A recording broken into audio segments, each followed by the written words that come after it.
آپ کوئی شعر بتا دیں تو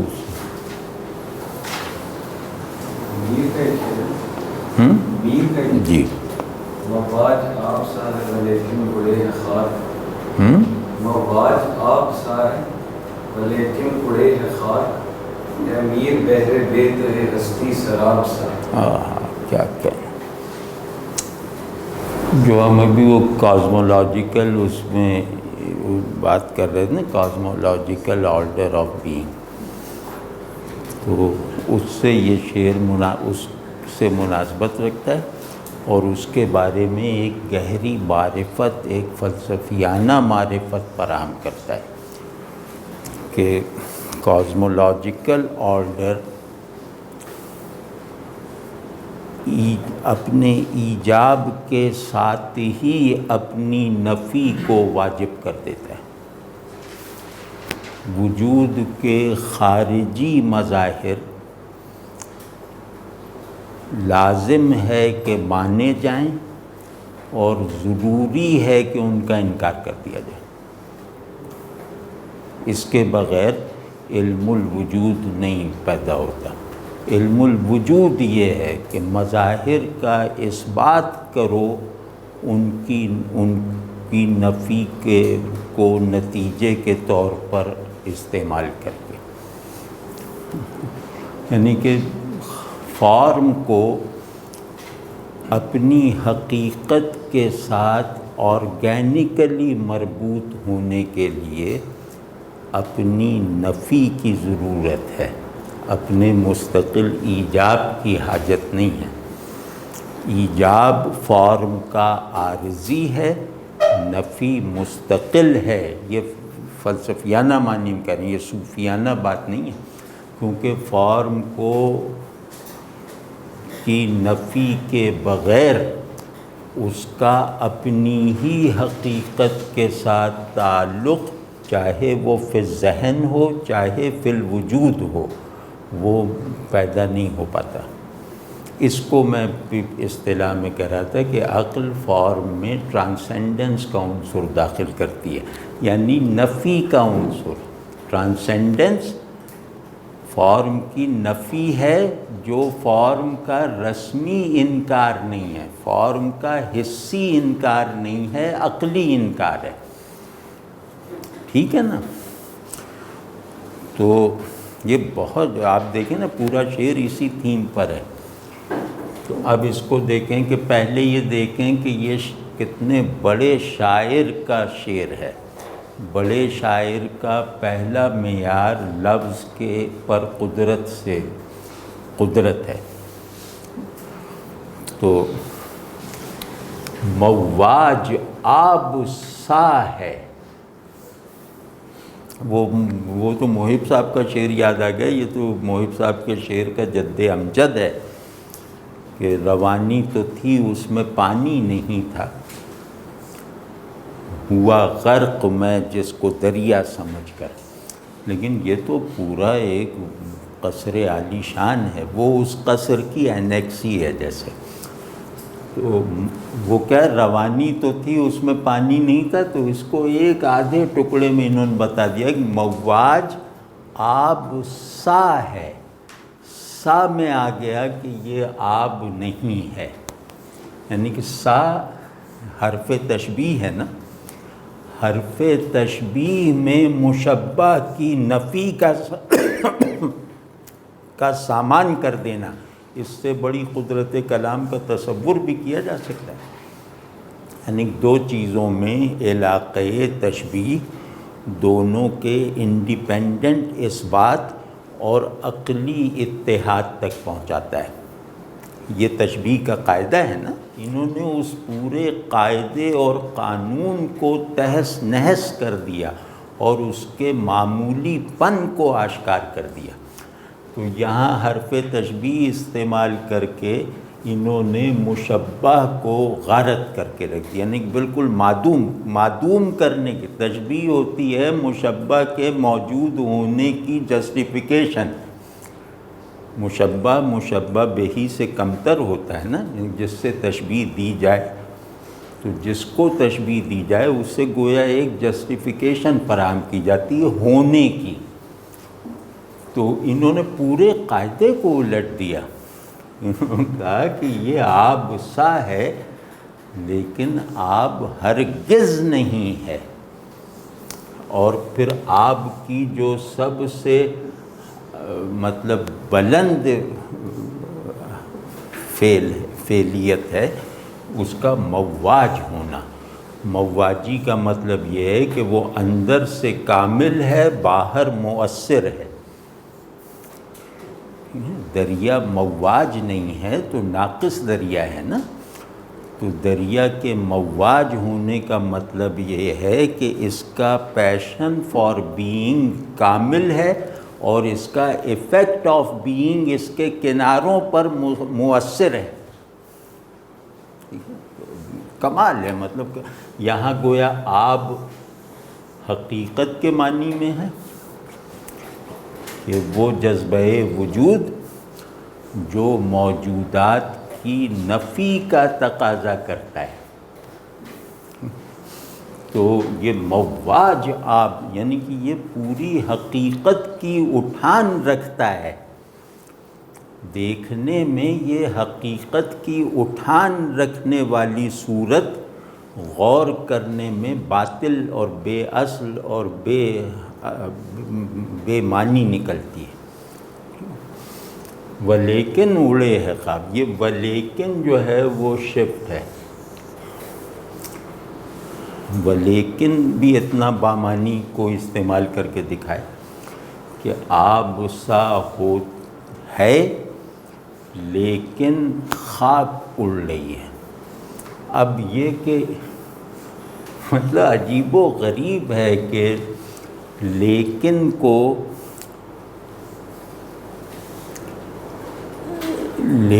کو ایک انتہائی کنونسنگ موجب نفی بنا کے دکھایا ہے انہوں نے.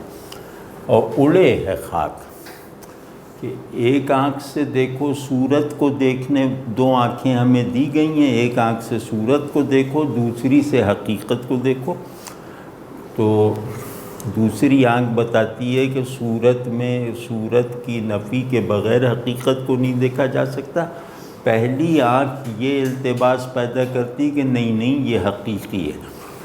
تو صورت کو دیکھنے والی دھوکے باز آنکھ سے دیکھو تو یہ جو کائنات ہے یہ دریائے وجود ہے اور اسی کی طرح مواج ہے.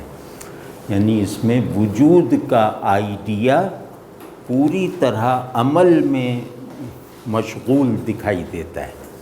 لیکن جیسے ہی حقیقت کو دیکھنے والی آنکھ یا حقیقت کی دید کے در پہ رہنے والی آنکھ یا حقیقت کے کسی بھی دید کے لمحے میں رہنے والی آنکھ کھول کے دیکھو تو دکھائی دیتا ہے کہ یہ سب تو جیسے ایک وہم تھا، اصل میں تو اس پورے کائنات میں خاک اڑتی پھر رہی ہے. یعنی اب ایک اس میں صنعت ہے آب اور خاک کی. آب اور خاک ایک دوسرے کے متضاد کے طور پر آئے ہیں. دوسرے یہ کہ آب زندگی ہے، خاک ایک بے معنی معدومیت ہے. خاک اڑنے کا مطلب ہے کہ یہ جہاں خاک اڑ رہی ہے یہ مقام معدوم تو ہے ہی، بے معنی بھی ہے.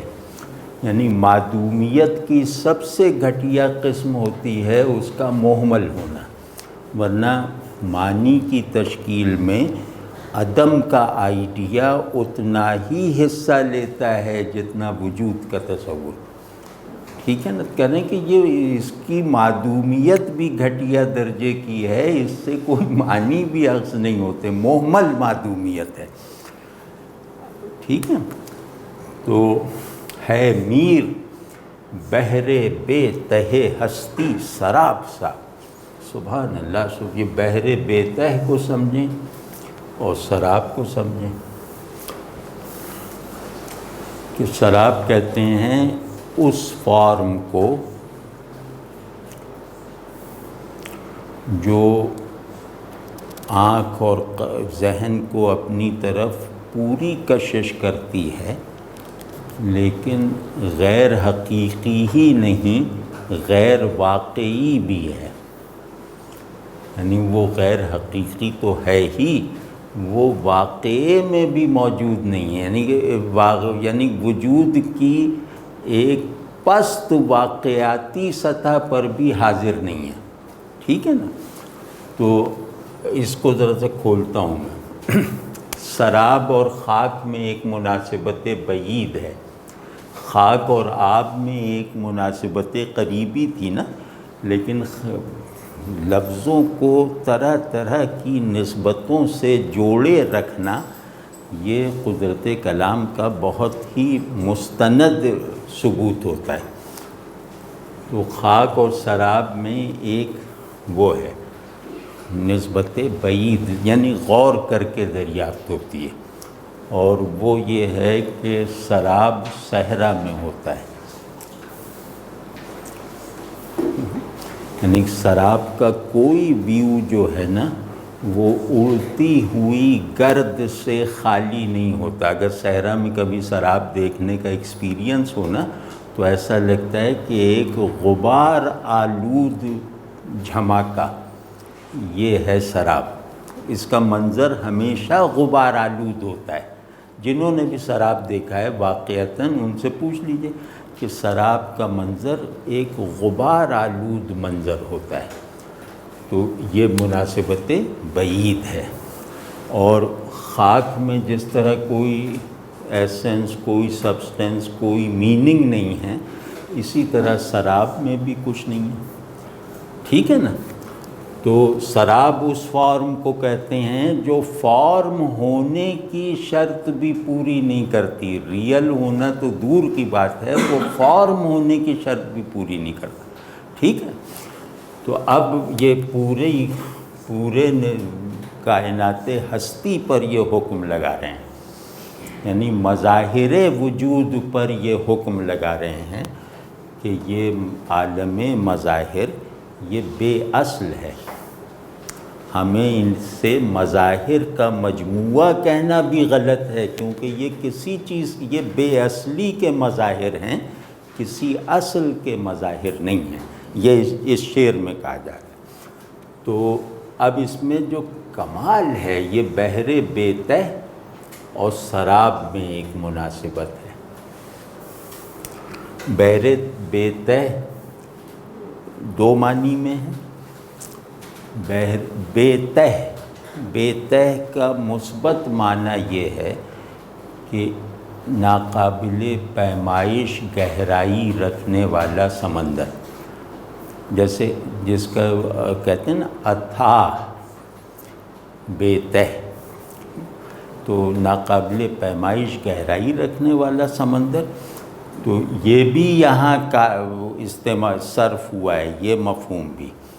اور دوسرا مطلب یہ ہے کہ بے تہ کہتے ہیں بے حقیقت کو، جیسے میر نے ایک جگہ باندھا ہے، اس فن میں کوئی بے تہ کیا ہو میرا معارض۔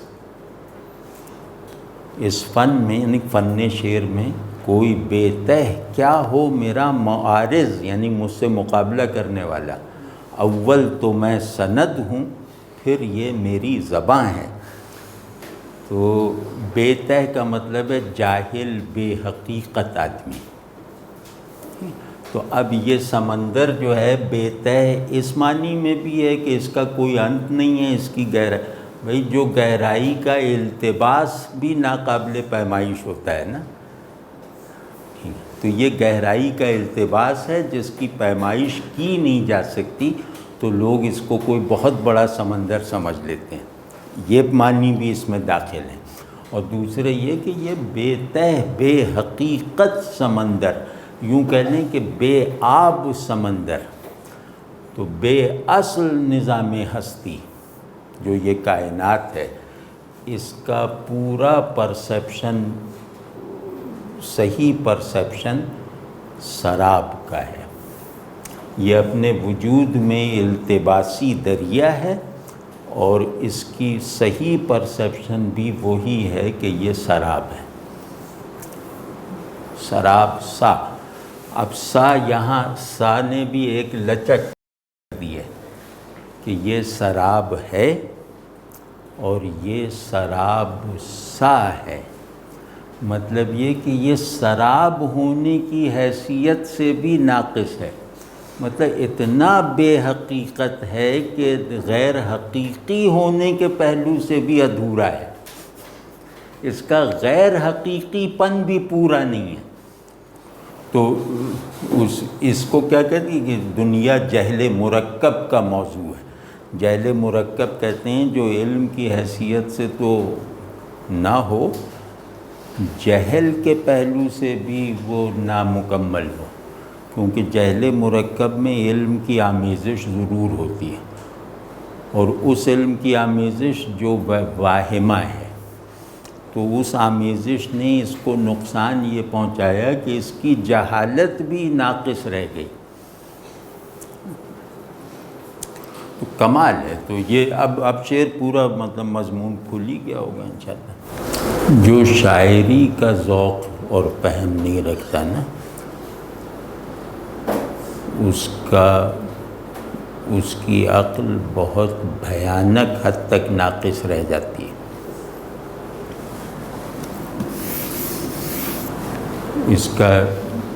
اس کے کئی اسباب ہیں، انشاءاللہ کسی وقت ایک مستقل نشست اس پہ کریں گے، لیکن اس کا سبب یہ ہے کہ عقل میں خیال کو ایک مرکزیت حاصل ہے، تو خیال کی آبیاری شاعری کے ذوق اور فہم کے بغیر نہیں ہو سکتی۔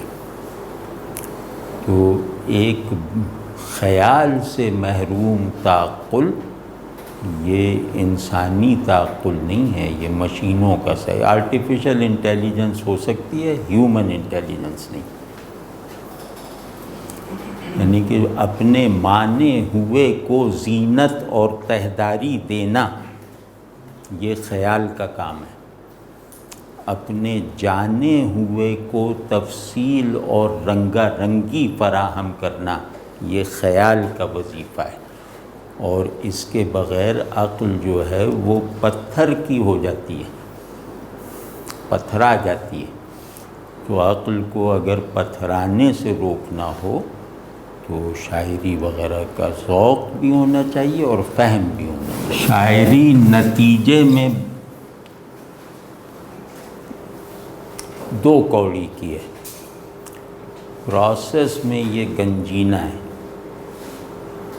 تو یہ سب نہ سوچا کریں کہ اس میں مضمون یہ ہے اور وہ ہے، اس کا جو بھی مضمون ہے چلو لغو ہے، وہ خلاف اخلاق ہو سکتا ہے، خلاف ایمان ہو سکتا ہے، سب کچھ ہو سکتا ہے، وہ سب جہالت ہوگی۔ لیکن یہ کہ یہ اپنے غلط تصور کی تشکیل میں لفظ کو اور ذہن میں معنی پیدا کرنے والی قوتوں کو جن نادر زاویوں سے حرکت میں لاتے ہیں، وہ تمہیں فلسفہ اور فقہ اور کلام نہیں لا سکتا۔ اور مطلب میرے لیے تو یہ بالکل یقینی بات ہے کہ قرآن کے علم کا ہر دعویٰ وہم ہے، اعلیٰ درجے کے شاعرانہ فہم و ذوق کے بغیر، اعلیٰ درجے کا جو ہوتا ہے، کیونکہ قرآن بہرحال ایک بیان ہے، ایک مطلب انسان کی تمام حد اظہار کو توڑ کر طلوع کرنے والا بیان ہے۔ تو اس کا بیان کا معجزہ جمالیاتی ہوتا ہے، عقلی توڑی ہوتا ہے، اصل معجزہ جمالیاتی ہوتا ہے کہ بنا کے لاؤ ایک صورت ایسی۔ تو اسی وجہ سے ہمارے سلف میں شعری ذوق انتہا پہ تھا اکثریت میں، چاہے انہوں نے شاعری پہ کبھی کلام نہ کیا ہو، لیکن ان کی لفظ شناسی جو ہے نا، اب آپ سوچ لو کہ لفظ شناسی کی دینی حیثیت کیا ہے۔ لفظ شناسی کا بیج بھی نہیں پڑ سکتا اعلیٰ درجے کی شعری تربیت کے بغیر۔ شعر سے مراد شعر ہے یا ادب بھی اس میں شامل ہوگا؟ ہر کریٹیو، لیکن شاعری زیادہ ہے. شاعری تو کوئی وجہ ہے کہ سیدنا عمر رضی اللہ تعالیٰ عنہ نے فرمایا کہ اپنے دیوان کو محفوظ رکھو، تمہارا قرآن اس زبان میں آیا. یعنی اس زبان سے کیا مراد ہے کہ اس سیمینٹکس میں آیا ہے.